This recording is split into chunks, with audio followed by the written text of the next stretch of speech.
بسم الله الرحمن الرحيم. الحمد لله وكفى وسلام على عباده الذين اصطفى خصوصا على سيد الرسل وخاتم الأنبياء صلى الله تعالى عليه وعلى آله وأصحابه الأبرياء. أما بعد، أعوذ بالله من الشيطان الرجيم. بسم الله الرحمن الرحيم. والذي جاء بالصدق وصدق به أولئك هم المتقون. وقال النبي صلى الله عليه وسلم: إنكم لتموتون كما تنامون وتبعثون كما تستيقظون وتحاسبون بما تعملون ثم إنها لجنة أبدا أو لنار أبدا أو كما قال النبي صلى الله عليه وسلم.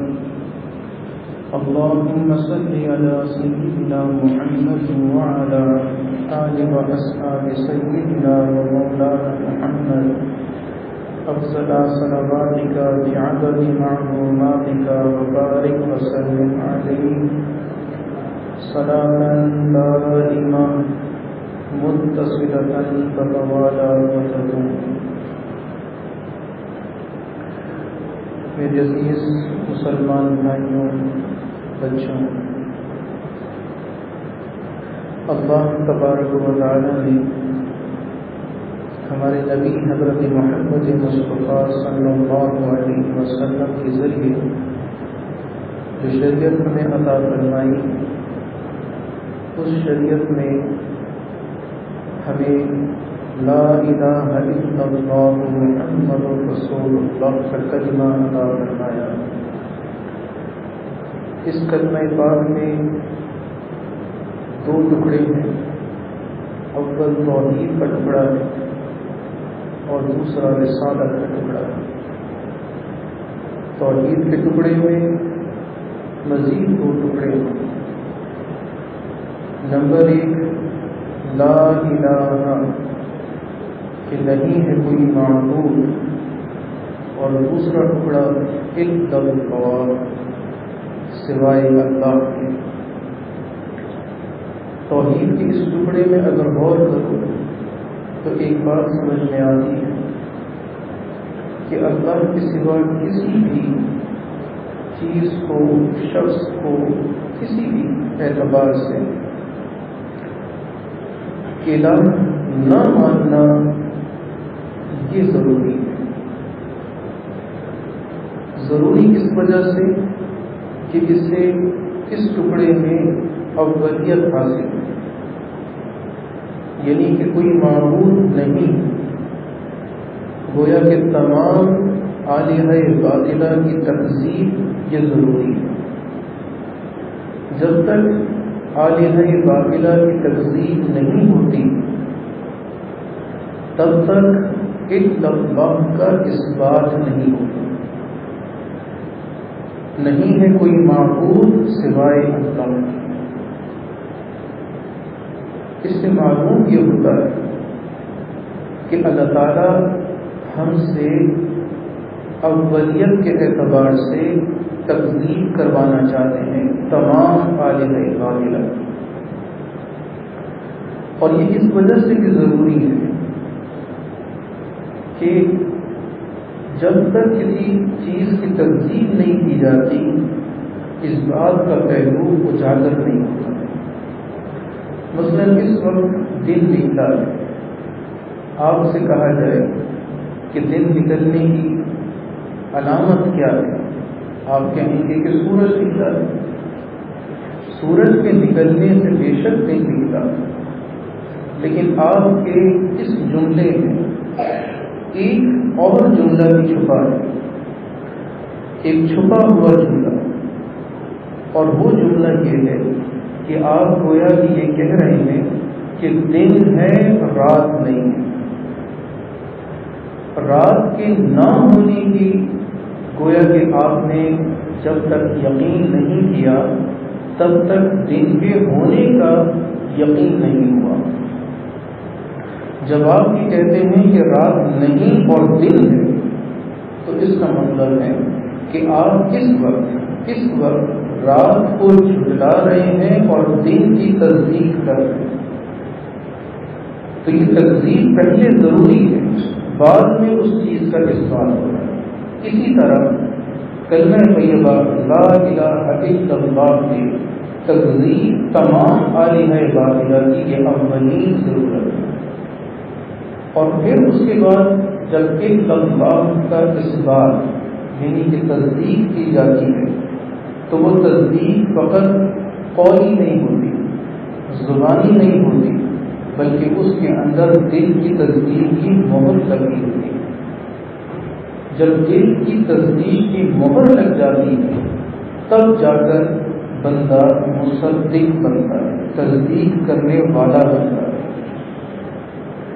علماء کے اندر یہ فقہی ایک عبارت ہے اور ان کے اندر یہ ایک ٹرینڈ ہے کہ اگر کوئی شخص یہ کہے لا الہ الا اللہ محمد رسول اللہ اور اس سے جب پوچھا جائے کہ اس کلمے کا مطلب بتاؤ تو وہ کہے کہ بس میں اپنے عقلی اعتبار سے یہ کہتا ہوں، جو کچھ مجھے سمجھ آ سکا وہ یہ کہ نہیں ہے کوئی معبود سوائے اللہ کے اور محمد صلی اللہ علیہ وسلم اللہ کے رسول ہیں.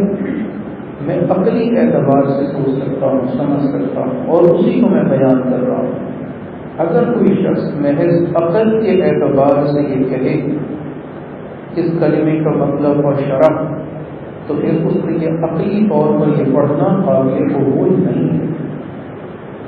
قابل قبول اس وقت ہوگا کہ جب وہ یہ کہے کہ چاہے مجھے یہ بات سمجھ میں آتی ہے یا نہ آئے کہ عالم باطلہ سے کیا ہو رہا ہے، بس مجھے یہ یقین ہے کہ مجھے جس نبی حضرت محمد مصطفیٰ صلی اللہ علیہ وسلم سے یہ پیغام پہنچایا گیا ہے میں اس کی تصدیق کرتا ہوں. کیونکہ اب جب وہ تصدیق کرے گا اس میں دل کا یقین مستحضر ہوگا، اس میں عقل کا کوئی پیرایا کوئی پہلو کا دخل نہیں ہوگا. اس وقت گویا اس کی عقل نہیں کہہ رہی اس کلمہ طیبہ کا مطلب، بلکہ اب اس کا دل کی تصدیق کہہ رہی ہے. مثلا اگر کوئی شخص آپ کے سامنے یہ کہے کہ اس وقت رات نہیں دن ہے تو آپ کا دل یہ کہہ رہا ہوگا کہ بے شک رات نہیں دن ہے. کیوں؟ سورج نظر آ رہا ہے. بالکل اسی طرح کہ کلمہ طیبہ کا جملہ جب تک دل کی تصدیق کے ساتھ ادا نہ کیا جائے تب تک بندہ ایمان اور کفر کے درمیان رہے گا. دل کی تصدیق اس میں ضروری ہے. یہی وجہ تھی کہ حضور نبی کریم صلی اللہ علیہ وسلم نے صحابہ کرام رضوان اللہ علیہ مجمعین کی شخصیات پر اسی نہج سے محنت فرمائی. ان کا تربیت کا انداز بھی یہی تھا کہ صحابہ کرام کی دل کی تصدیق اس میں شامل ہے. ہر بات میں ہر عمل میں دل کی تصدیق شامل ہے. نتیجہ کیا تھا؟ نتیجہ یہ تھا کہ تمام صحابہ کرام ہدایت کے آفتاب و مہتاب بن چکے. ہدایت کا منہ بولتا ثبوت حضور صلی اللہ علیہ وسلم نے ان کے لیے یہ بشارت فرما دی کہ اصحابی کالنجوم بأیہم اقتدیتم اہتدیتم. میرے صحابہ آسمانی ہدایت کے ستاروں کی طرح جس کی پیروی کرو گے ہدایت کے راستے پر آ جاؤ گے. یہ صحابہ کرام کی گویا کی تصدیق کی علامت تھی. اللہ تعالیٰ ان کے قلوب کے اندر جھانک کر یہ ارشاد فرما رہے ہیں کہ یہ وہ لوگ ہیں اولئک الذین امتحن اللہ قلوبهم بالتقوی. یہ وہ ہستیاں ہیں کہ جن کے قلوب کے اندر اللہ نے جھانک کر دیکھا سوائے تقوی کے کچھ نہ پایا. یہ وہ ہستیاں ہیں آخر ان کے اندر یہ تصدیق آئی کس طرح؟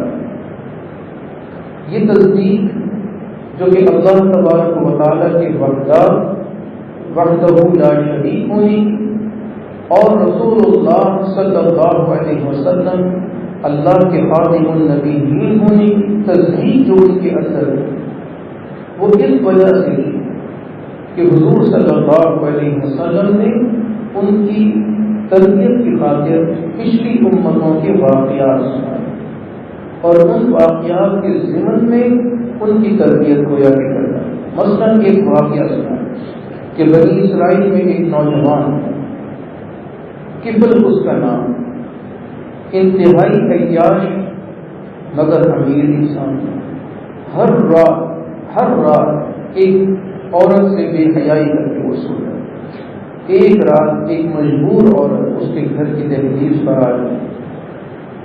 اس نے کہا کہ میرا شوہر مر چکا ہے، بیوہ، گھر میں بچے بھوک سے بلک رہے ہیں، کمانے کا کوئی ذریعہ نہیں ہے، کچھ ہو تو دے دو. اس نے کہا کہ ٹھیک ہے میں پیسے دیتا ہوں، لیکن اس سے پہلے میری خواہش. وہ پاک دامن عورت تھی، نہ کر کے چلی، مجبور اتنی تھی کہ اگلے دن دوبارہ پھر وہی بات اس نے کہی کہ خاوند مر چکا ہے، گھر میں کمانے کا کوئی ذریعہ نہیں، بچے گھر میں بھوک سے بلک رہے ہیں، کچھ ہو تو دے دو. اس نے پھر وہی جواب دیا. وہ پھر نہ کر کے چلی، مجبور اتنی تھی کہ تیسرے دن دوبارہ، اور آج اس نے ہاں کر دی. جب کبل اس کا ہاتھ پکڑ کے کمرے میں لے کر جا رہا تھا تو وہ ڈر کے مارے تھر تھر کانپ گئی. کبل نے پوچھا کہ ڈرتی کیوں ہے، پیسے دوں گا. تو اس نے کہا کہ کبل میں پاک دامن، آج تک میں نے یہ حرکت نہیں کری، مجبوری مجھے یہاں گھسیٹ کے لائی. کبل کا دل کب کبا، پتہ نہیں اس نے کس لہجے میں بات کی. اس نے وہیں ہاتھ چھوڑ کر یہ کہا کہ بہن جس عزت سے آئی ہو اسی عزت سے چلی جاؤ، بس ایک کام یہ کرنا کہ میں بہت برا انسان ہوں، میرے حق میں دعا کر دینا اللہ سے. وہ پاک دامن دعا کرتی چلی گئی، پیچھے نہیں معلوم کہ قاضی کی تقدیر کیا لکھ چکا ہے. تھوڑی ہی دیر گزری تھی کہ کبل مر گیا، اس کی جان نہیں ہو گئی. جب اس کی روح نکل گئی تو اب کون ایسے شخص کا جنازہ پڑھنے آتا جس کی بے حیائی کی عام سنوائی ہر شخص محلے میں جانتا ہو.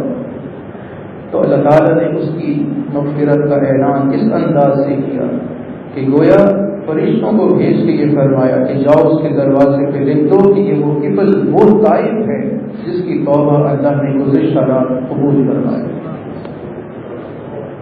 حضور صلی اللہ علیہ وسلم نے یہ ایک واقعہ متعدد مقامات پر سنایا. حضرت عبداللہ بن عمر رضی اللہ عنہ فرماتے ہیں کہ میں نے حضور علیہ السلام سے یہی واقعہ 6 متعدد مجالس میں مختلف مجالس میں سنا ہے. ایک اور صحابی فرماتے ہیں کہ میں نے 2 درجن مرتبہ یہ واقعہ سنا ہے. تو ایک ہی واقعہ مختلف انداز میں مختلف پیرائے میں مجالس میں سنانے کی کوئی حکمت تو تھی، کوئی خاص مقصد تھا. وہ مقصد یہ تھا کہ اس واقعے میں اگر آپ دیکھیں تو 2-3 اسباب ہیں. ایک سبب ان میں سے یہ ہے کہ چاہے کچھ بھی ہو جائے اپنے پروردگار کو مت بھولو، اپنے پروردگار کو مت بھولو. مصیبت کی انتہا، جیب میں روپے پیسے نہ ہوں، مصیبتوں کے آزمائشوں کے پہاڑ ٹوٹے ہوئے ہوں، تب بھی یاد رکھو کہ اللہ تبارک و تعالیٰ تمہیں دیکھ رہا ہے، تمہارے ساتھ ہے. وَهُوَ مَعَكُمْ أَيْنَمَا كُنْتُمْ، جہاں ہو وہاں اللہ ہے، یہ یاد رکھو. دوسرا سبب اس میں یہ ہے کہ اگر گناہ جتنے بھی ہو جائیں اس میں مایوسی نہ کرو، مایوس نہ ہو کہ اب مجھ سے اتنے گناہ ہو گئے اب میں بخشا ہی نہیں جاؤں گا، یہ مت کرو، بلکہ اللہ پر توکل رکھو، بھروسہ رکھو، اللہ کی رحمت پر امید رکھو. اس لیے کہ اس کی رحمت اس کے غضب پہ غالب ہے، اس کی رحمت اس کے غصے پہ غالب ہے. لہذا اللہ کو رحمان و رحیم تصور رکھتے ہوئے مستحضر رکھو کہ اللہ انشاءاللہ معاف فرما دے گا. بس ایک شرط ہے، وہ کیا؟ میں توبہ کرتا ہوں، میں معافی مانگتا ہوں، وہ معاف کر ہی دے گا. تو ایک ہی واقعے میں بہت سے اسباب موجود ہیں. ہمارے حضرت حضرت مولانا حافظ ناصر الدین خاکوانی صاحب دامت برکاتہم العالیہ، جو عالمی مجلس تحفظ ختم نبوت کے امیر مرکزیہ اور نقشبندی سلسلے کے اجل علماء سے، خلفاء میں سے، عظیم علماء میں سے، حضرت فرماتے ہیں کہ میں گھر میں تھا تو دروازے پہ دستک ہوئی، میں نے اپنے بچوں سے کہا کہ دیکھو کون ہے، تو انہوں نے دیکھا کہ ایک بزرگ بوڑھے ہیں، وہ آنا چاہتے ہیں اور حضرت سے ملنا چاہتے ہیں، وہ اندر لے کر آ گئے، باتیں ہوئی، السلام علیکم کے بعد انہوں نے گزارش کری کہ حضرت میں دراصل آپ سے توبہ کرنے کے لیے آیا، بیعت ہونا چاہتا ہوں۔ تو حضرت فرمانے لگے کہ 100 بسم اللہ۔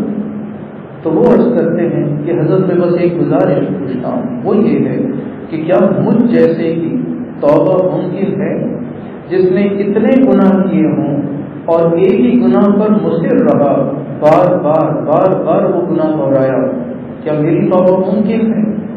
تو حضرت نے فرمایا تمہاری توبہ کرنے میں دیر ہے، اللہ کی نوازنے میں دیر نہیں، تم توبہ کرو، تم توبہ کرو۔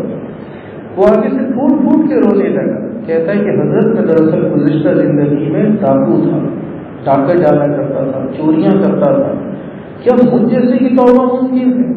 تو حضرت نے فرمایا کہ بے شک التائب من الذنب کمن لا ذنب له، میرے نبی صلی اللہ علیہ وسلم نے فرمایا ہے کہ جو گناہوں سے توبہ کرتا ہے وہ ایسا ہے جیسے اس نے کوئی گناہ نہ کیا ہو۔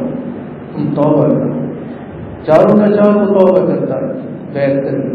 حضرت نے بیعت کرنے کے بعد ذکر سکھایا، ذکر قلبی، تسبیحات بتائی، شجرہ پڑھنا بتایا، نمازوں کا، تلاوت قرآن کرنے کا اہتمام بتایا، اور اس کے بعد ایک نصیحت کرنا، فرمایا کہ دیکھو تم نے جس کا مال بھی لوٹا اس کو تم نے واپس کرنا ہے۔ اس نے کہا کہ حضرت میں وعدہ کرتا ہوں، لیکن کچھ لوگ ایسے ہیں کہ جو مجھے یاد نہیں، میں نے تو بے تحاشا ڈاکے ڈالے، مجھے نہیں یاد کہ وہ کون ہے اور کہاں ہے۔ جن کا مجھے یاد ہے، پتہ ہے، ان کو میں دے دوں گا، لیکن جن کا یاد نہیں ان کے لیے کیا کروں؟ حضرت نے فرمایا قرآن پڑھنا جانتے ہو؟ اس نے کہا کہ حضرت میں نے قرآن کبھی نہیں پڑھا، کبھی نہیں پڑھا، مجھے ناظرہ بھی قرآن پڑھنا نہیں آتا۔ اور عمر کے وہ ایسے حصے میں تھا، بزرگی میں، بوڑھا تھا، کہ اب وہ تجویداً قرآن پڑھ بھی نہیں سکتا، سمجھ نہیں سکتا۔ تو حضرت نے فرمایا کہ دیکھو بس ایک چلو یہ کام کر لیا کرو کہ سورہ فاتحہ تو آتی ہے نا؟ اس نے کہا جی۔ سورہ اخلاص بھی آتی ہے؟ اس نے کہا جی آتی ہے۔ حضرت نے فرمایا ایک مرتبہ سورہ اخلاص، سورہ فاتحہ، 3 دفعہ سورہ اخلاص، اول آخر درود ابراہیمی کے پڑھنے کے بعد ہر نماز کے بعد ان کے احسان ثواب کر دیا کرو، اور اللہ سے دعا کر دیا کرو کہ یا اللہ یہ ان کو ثواب بخش دے کہ جن کا میں نے مال لوٹا ہے، جن کو مجھے یاد نہیں۔ اس نے کہا کہ ٹھیک ہے حضرت۔ حضرت نے فرمایا کہ ایک اور کام یہ کہ تم قرآن مجید چونکہ پڑھنا نہیں جانتے، لیکن ہر نماز کے بعد تم اپنی عادت بنا لینا کہ قرآن مجید اٹھانا، کھولنا، اور ہر سطر پر یوں انگلی رکھتے ہوئے پھیرتے ہوئے کہنا کہ سونا آتی ہے کہ سچ آتی ہے، یعنی اللہ تو نے صحیح نازل کیا اور صحیح اتارا ہے، سونا آتی ہے کہ سچ آتی ہے، سچ فرمایا ہے۔ بس یہ ہر لائن پر انگلی پھیرتے رہنا، یہ پڑھتے رہنا۔ اس نے کہا ٹھیک ہے سب میں اس کا میں ضمانت دیتا ہوں کہ میں انشاءاللہ یہ عمل چھوڑوں گا نہیں، عمل کرتا رہوں گا۔ 1-2 سال کے بعد اس کے بچے نوجوان تھے، وہ حضرت سے ملنے کے لیے آئے۔ انہوں نے حضرت سے السلام علیکم کے بعد عرض کیا کہ حضرت ہمارے والد صاحب کو گزشتہ جمعے انتقال ہو گیا ہے، اور عجیب حالت ان کی ہم نے دیکھی ہے، تو باشدہ نمازوں کے پابند تھے، صوم و صلات کے پابند، ہر چیز میں ان کی تھی، اور ذکر کی عادت ان کی تھی، ذکر وہ کیا کرتے تھے، اللہ اللہ کا ذکر، اور قلبی ذکر ہوتا تھا، خاموش ذکر، لیکن ان کی مرتے ہوئے حالت یہ تھی کہ جب وہ ان کی جان دینی کا وقت تھا، نزاع کا عالم تھا، تو کلمہ طیبہ زور زور سے پڑھ رہے اور ان کے دل سے اللہ اللہ کی آوازیں دور دور تک سنائی دے رہی تھی، دور دور تک سنائی دے رہی۔ عزیزو یہ کیا ہے؟ یہ اللہ کی رحمت ہے جو اس دور میں بھی اللہ ہمیں دکھاتا ہے۔ صرف ایک چیز اللہ ہم سے تقاضا کرتا ہے، وہ کیا ہے؟ یہ دھرتی کس کی ہے؟ اللہ کی. تو نظام کس کا؟ اسی اللہ کا.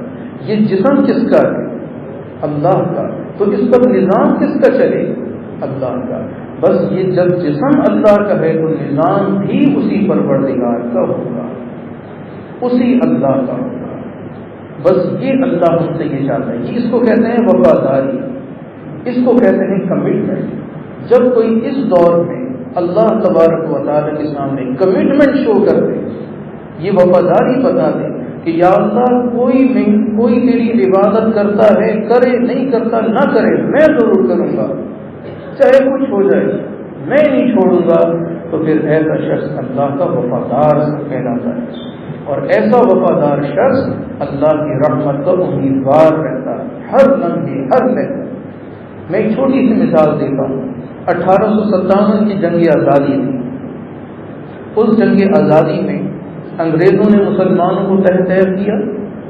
اگر اس میں کسی مسلمان نے، جو کہ سو کالڈ مسلمان تھا، حقیقت میں مسلمان نہیں، منافق، اور اس نے یعنی مسلمانوں کو چھوڑ کر انگریزوں کا ساتھ دیا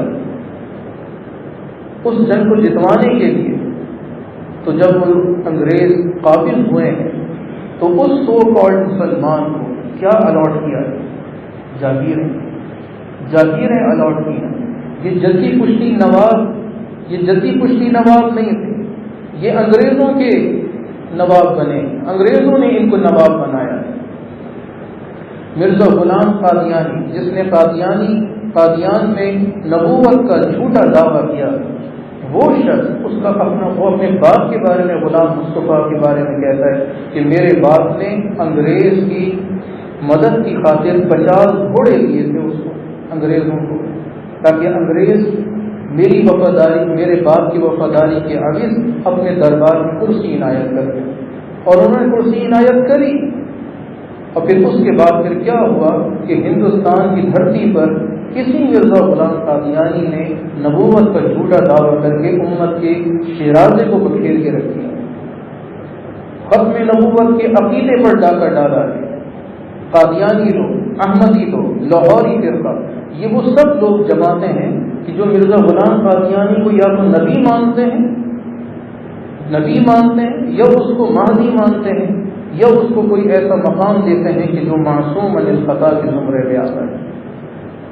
تو یہ انگریزوں کو ایک مدد کرنے والے شخص کی اگر یہ حالت ہے کہ اس کو بغاوت کے دور میں اس کو مدد کرنے پر وہ خوش کر دیا جاتا ہے، خوش ہوتا ہے، تو پھر اللہ تبارک و تعالیٰ کی ذات جو بادشاہ نہیں، بادشاہوں کا بادشاہ ہے، احکم الحاکمین، جب اس بغاوت کے دور میں آپ میں سے کوئی شخص اللہ کو خوش کرے گا کہ یا اللہ کوئی عبادت کرتا ہے کرے نہ کرے میں ضرور کروں گا، تو پھر مجھے بتاؤ کہ اللہ تمہیں نوازے گا کہ نہیں نوازے گا؟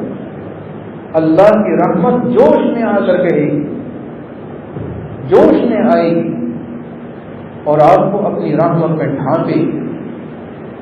یہ وہ دور ہے کہ جس دور میں بغاوت علی الاعلان ہے.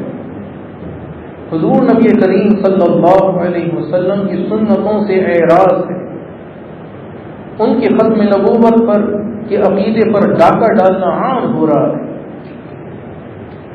خلافت کے لفظ پر ایک عجیب طرفہ تماشا ہے.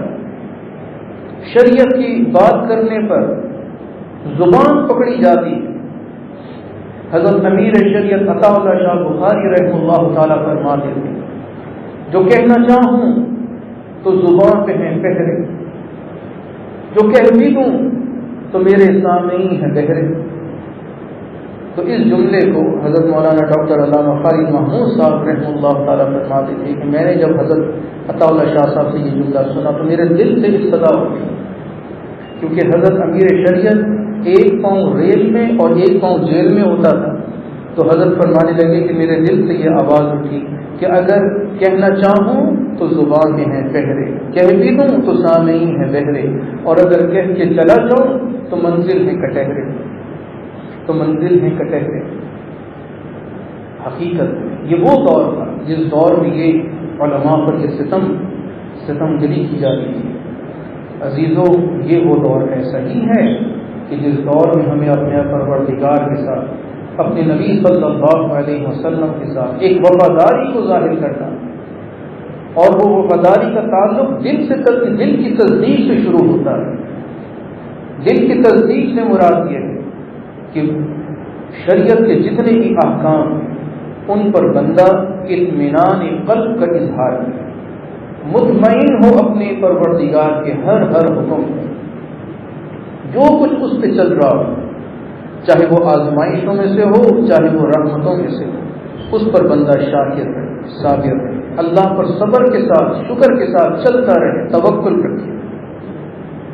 حضرت بہاؤالدین ذکریہ ملتانی رحمہ اللہ تعالی، جو سلسلے حضرت شہاب الدین رحمہ اللہ تعالیٰ کی سہروردی رحمہ اللہ تعالیٰ کی سہروردیہ سلسلے کے جانشین ٹھہرے تھے اور تمام سلاسل میں مجاز تھے، اور اللہ تعالیٰ نے شیخ الاسلام کا لقب ان کو عطا فرمایا تھا۔ 40 خانقاہیں ان کے ذہن لگی رہا کرتی تھی، ہر فرقہ کی ان کی خانقاہ میں تعلیم ہوتی تھی۔ تو جب کوئی ایک طالب علم فراغت حاصل کرتا تو فراغت حاصل کرتے ہوئے حضرت اس کو سند کے ساتھ خلافت کی عطا فرما دیا کرتے تھے، اور اس وقت کا جو سکہ رائج الوقت تھا اس کے مطابق ہر فارغ ہونے والے بچے کو 20,000 روپے دیے جاتے تھے، تاکہ وہ اپنے فلاں علاقے میں جا کر کسی بھی علاقے میں جہاں اس کی رہائش ہو وہاں پر دین کا کام بھی کرتا رہے اور دنیا بھی آباد رہے، تجارت کا کام کرتا رہے، حلال روزگار اس کا رکھتے تھے۔ تو حضرت اس کو اجازت دیا کرتے تھے اس طرح۔ تو حضرت کا یہ انداز ہوتا تھا۔ حضرت کے بارے میں فرمایا جاتا ہے کہ ایک مرتبہ ان کا کوئی تجارتی قافلہ سمندری سفر سے ان کی ہندوستان آ رہا تھا، ملتان کی طرف آ رہا تھا، یہ سندھ کے ساحل پر آ رہا تھا۔ تو حضرت کو بتایا گیا، ایسے ہی افواہ کسی نے پھیلا دی ہوگی کہ حضرت آپ کا جو تجارتی وقت آ رہا تھا وہ ڈوب گیا ہے سمندری طوفان میں۔ حضرت فرماتے میں نے قلب کی طرف متوجہ ہوا تو میں نے فوراً کہا الحمدللہ۔ لوگ حیران کہ ہم نے ان کو خبر دی ہے کہ آپ کا تجارتی قافلہ ڈوب گیا ہے اور آپ الحمدللہ کہہ رہے ہیں۔ تھوڑی دیر کے بعد ایک اور شخص نے آ کر کہا کہ حضرت وہ نہیں ڈوبا، افواہ تھی، آپ کا تجارتی قافلہ صحیح سالم آ رہا ہے۔ تو حضرت نے پھر اپنے قلب کی طرف متوجہ ہوئے اور پھر کہا الحمدللہ۔ ایک ساتھی سے رہا نہ گیا، اس نے کہا کہ حضرت یہ کیا بات ہے، ڈوبنے پر بھی الحمدللہ، صحیح سالم ہونے پہ بھی الحمدللہ۔ تو حضرت فرمانے لگے کہ دراصل مجھے قافلے سے کوئی غرض نہیں ہے، میں تو اپنے دل کے کارخانے کو دیکھ رہا تھا، میں تو اپنے دل کے اندر جھانک کے یہ دیکھ رہا تھا کہ اس کارخانے میں تو کوئی چیز نہیں ڈوبی، یہ تو صحیح سالم ہے نا۔ بس میں نے دیکھا کہ مجھے کوئی فکر نہیں، میں نے اپنے دل میں کہا اے اللہ چاہے ڈوبے نہ ڈوبے یہ تیرے ہی امانت تھی، اگر چلی گئی تو تجھے تیرے پاس گئی۔ میں نے الحمدللہ۔ اور جب مجھے کسی نے آ کر یہ کہا کہ حضرت نہیں ڈوبا تو پھر میں نے دوبارہ دل کے اندر جھانک کر دیکھا تو اس میں کوئی خوشی کے آثار نہیں تھے۔ پھر میں نے کہا کہ اے اللہ جب تو نے بچایا ہے تو یہ تیری ہی امانت ہے، تجھے صدقہ کرتا ہوں۔ میں نے پھر کہا الحمدللہ۔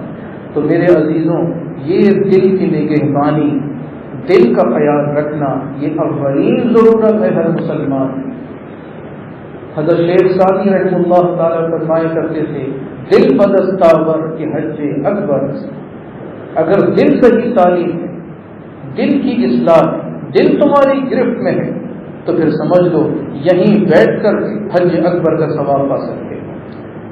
کیا مطلب؟ حج اکبر کی فرض ادا نہیں ہوگا، حج کا فرض ادا نہیں ہوگا، نفلی حج کا ثواب اللہ عطا فرمائے۔ اس اعتبار سے کہ جو عمل کرو گے دل کے صحیح سالم ہونے کے ساتھ کرو گے تو پھر اللہ تبارک و تعالیٰ تمہیں یہیں بیٹھ کر وہی ثواب عطا فرمائے۔ حضرت شیخ جنید بغدادی رحمہ اللہ تعالیٰ حج کے لیے تشریف لے گئے، وہاں پر ارکان حج ادا کر رہے تھے۔ ایک رات جو سوئے مزدلفہ میں تو انہیں خواب میں 2 فرشتے نظر آئے، فرماتے ہیں کہ اس وقت اتنے مسلمانوں نے حج کیا ہے لیکن کسی کا بھی حج قبول نہیں ہوا، لیکن ہاں بغداد میں ایک شخص ہے جو حج کے لیے نہیں آیا لیکن اللہ نے اس کا حج یہیں بیٹھ کے قبول فرما لیا، اس کو حج ثواب عطا ہو گیا۔ حضرت جنید بغدادی فرماتے ہیں کہ میرے دل سے آواز اٹھی کہ میں پوچھوں تو صحیح وہ کون شخص ہے. ایک فرشتہ دوسرے سے کہنے لگا کہ وہ شخص بغداد میں فلاں علاقے فلاں گلی فلاں محلے میں رہتا ہے. اس کے گھر کا ایڈریس بھی بتا دیا, اس گھر میں رہتا ہے. دروازے کا نشان بھی بتا دیا, وہ اس گھر میں رہتا ہے. حضرت بیدار جو ارکان حج باقی تھے وہ مکمل کیے, جلد سے جلد اپنے شہر بغداد واپس پہنچے. وہی علاقہ وہی جگہ پر پہنچے, دروازہ کھٹکھٹایا تو وہ شخص باہر آیا. سلام علیکم کے بعد حضرت نے پوچھا کہ تم حج کے لیے جانا چاہتے تھے؟ اس نے کہا کہ ہاں جانا چاہتا تھا. نہیں جا سکے؟ اس نے کہا کہ نہیں جا سکا. کیوں؟ اس نے کہا کہ میرا ایک مسئلہ ہو گیا تھا کہ پیشے کے اعتبار سے میں موچی ہوں, میں دن بھر محنت مزدوری کرتا تھا, جو جمع پونجی ہوتی وہ میں بیوی کو لا کر دے دیا کرتا. بیوی اس کو رکھ کر یہ نیت رکھتی تھی کہ میں اس کو جمع کرتی رہوں اتنی ہو جائے کہ ہمارے لیے سفر کی زیادہ راہ بن جائے تو میں اس کا پھر انتظام کر لوں گی. ایک دن جب حج کے دن قریب تھے تو میں اپنے پڑوسن کے پاس گئی تاکہ اس کو میں سلام علیکم کراؤں کہ بھائی ہم وہاں جا رہے ہیں, ہم سے کوئی غلطی ہو گئی تو معاف کر دینا, جس طرح کے عام دستور ہے.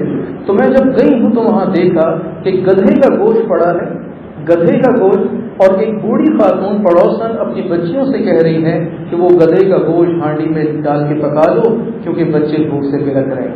ایسا نہ ہو کہ بچے مر جائیں, بھوک کے مارے مر جائیں. اور یہ وہ وقت ہے ایسا کہ ہم پر تو یہ حرام چیز بھی حلال ہے, ایسی قسم پرسی کی حالت ہے. وہ کہتی ہیں کہ مجھ سے تو نہ رہا گیا کہ وہ میری مسلمان بہن میری پڑوسن مجھ سے نہ رہا گیا. میں گھر گئی, جو کچھ جمع پونجی آپ نے مجھے دی تھی وہ سب لا کر اس کو کہا کہ بہن یہ اس سے گزر بسر کرو. بس یہ میرا عمل تھا. حضرت فرماتے ہیں کہ مبارک ہو تمہیں, اللہ نے یہ مقام دیا ہے کہ تمہاری برکت سے ہم جیسوں کا حج قبول ہو گیا, تمہاری برکت سے. تو یاد رکھو عمل پر زندگی ہے, عمل پر زندگی ہے. انما الاعمال بالنیات, عمل کا مدار اس کی نیتوں پر ہے, نیتوں پر ہے. اور یہ نیت کا خالص ہونا یہ دل کی تصدیق سے وابستہ ہے. جب دل کی تصدیق شامل ہو جاتی ہے تو پھر انسان واقعی میں مسلمان بنتا ہے. قہاری, غفاری, قدوسی, جبروت, یہ چار عناصر ملتے ہیں تو بنتا ہے مسلمان. یہ جب چار عناصر مل جائیں تو پھر علامہ اقبال کہا کرتے تھے کہ پھر مسلمان بنتا ہے, پھر مسلمان کی تاریخ ہے. اللہ ہم سب کو صحیح مسلمان بننے کی توفیق نصیب فرمائے, اپنے دل کی اصلاح کی طرف متوجہ فرمائے, ہدایت کا چراغ بننے کی توفیق نصیب فرمائے. وآخر دعوانا ان الحمد للہ رب العالمین.